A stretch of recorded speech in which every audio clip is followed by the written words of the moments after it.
Hi friends, ఎలా ఉన్నారు అందరూ? మీరందరూ బాగుండాలని కోరుకుంటున్నాను ఫ్రెండ్స్ ఈ ఛానల్ని సబ్స్క్రైబ్ చేసుకోండి. మేము మరిన్ని వీడియోలు చేయడానికి మీరు మాకు అవకాశం కల్పించండి. అలాగే ఈ వీడియోని పూర్తిగా చూడండి.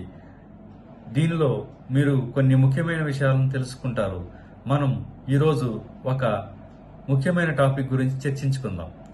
చాలామంది యువకులు కానీ, మధ్యతరగతి వయసులు కానీ, లేకపోతే వృద్ధాప్యానికి దగ్గరగా ఉన్నవారు కానీ వారి వయసుని గురించి చింతిస్తూ ఉంటారు.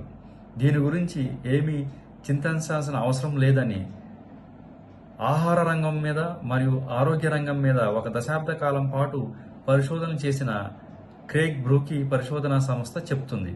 వారు చెప్పింది ఏంటంటే, మీ యొక్క ఆరోగ్యం బాగుండాలి అంటే వయసుతో సంబంధం లేకుండా మీ ఆహారపు అలవాట్లను మరియు మీ యొక్క ఎక్సర్సైజులను ఇంప్రూవ్ చేసుకుంటే మీ వయసు ఎంతున్నా మీ ఆరోగ్యం బాగుంటుంది, మీరు శారీరకంగా బలంగా ఉంటారని వారు చెప్తున్నారు. దానికి ఓ 10 సూత్రాలు పాటించమని చెప్తున్నారు. ఆ 10 సూత్రాల గురించి నేను మీకు ఇప్పుడు ఎక్స్ప్లెయిన్ చేస్తాను. మీరు చివరి వరకు చూడండి. వారు మొదటగా చెప్పిన సూత్రం ఏంటంటే, సూత్రం నెంబర్ 1 ఏంటంటే, మీ యొక్క ఆహారంలో మార్పు చేసుకోమని చెప్తున్నారు. ఎక్కువ కార్బోహైడ్రేట్స్ తినకుండా ఎక్కువగా ప్రోటీన్ మరియు మంచి కొవ్వు అలాగే ఫైబర్ ఉన్న ఆహారాన్ని తీసుకోమని చెప్తున్నారు. దీని ద్వారా మీ యొక్క రెసిస్టెన్స్ పవర్ పెరిగి మీ శరీరంలో చాలా మార్పులు జరిగి మీ శరీరం ముడతల పడకుండా మీరు నిత్య యవ్వనంగా కనపడటానికి, మీ యొక్క శారీరకం బలంగా ఉండటానికి ఇది ఉపయోగపడుతుందని చెప్తున్నారు. రెండోది ఏంటంటే, నెమ్మదిగా కదలమని చెప్తున్నారు. అంటే రెగ్యులర్గా మనం వాకింగ్ చేసేటప్పుడు కొంతమంది స్పీడ్గా వాకింగ్ చేస్తారు, కొంతమంది స్లోగా వాకింగ్ చేస్తారు. నిపుణులు చెప్పే దాని ప్రకారం ఏంటంటే, మీరు స్పీడ్ వాకింగ్ చేసినా స్లో వాకింగ్ చేసినా పెద్ద తేడా ఏమీ లేదు, రెండూ ఒకటే.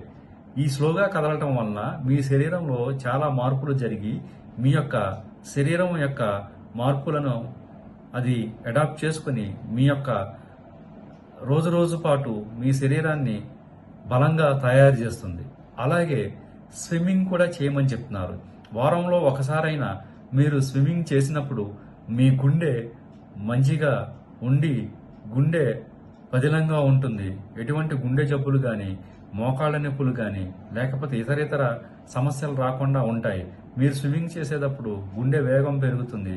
ఆ వేగం కూడా చాలా మంచిదని వారు చెప్తున్నారనమాట.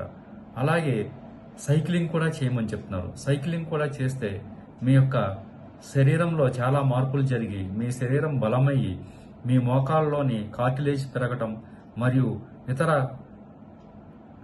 కేంద్ర నాడీ మండల వ్యవస్థ ఉత్తేజపరచడం కూడా జరుగుతుంది. కాబట్టి ఇవన్నీ మనం రెగ్యులర్గా పాటిద్దాం. అలాగే ఇంకా కొన్ని సూత్రాలను ఇప్పుడు చూద్దాం.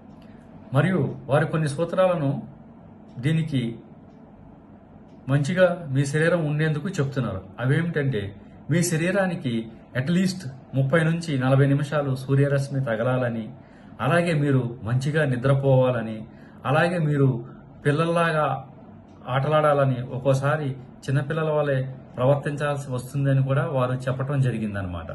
అలాగే ఎటువంటి కలత కానీ, వ్యాకులత కానీ, లేకపోతే అనుకోని ఆర్థిక ఇబ్బందులు కానీ వచ్చినప్పుడు మీరు కలత చెందకుండా లేకపోతే దిగులు పడకుండా హాయిగా ఉంటే మీ శరీరం మరింత ఉత్తేజమై మీ శరీరంలో మంచి హార్మోన్లు రిలీజ్ అయ్యి అవి మీ దేహాన్ని బలంగాను శక్తివంతంగాను మారుస్తాయన్నమాట.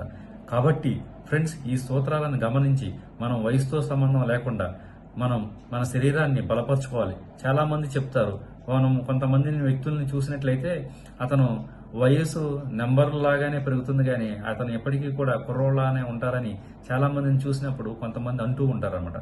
వయసుతో నిమిత్తం లేకుండా మన శరీరాన్ని బలంగా మనం పటిష్టం చేసుకుందాం. అట్లాగే ఎప్పుడూ కూడా మనం మంచిగా ఉండి మన ఆరోగ్యాన్ని కాపాడుకొని మన ఆరోగ్యాన్ని కాపాడుకోవడంలో మంచి బాటలు వేద్దాం. ఈ కంటెంట్ నచ్చినట్లయితే ఈ ఛానల్ని లైక్ చేయండి మరియు షేర్ చేయండి. ధన్యవాదములు ఫ్రెండ్స్.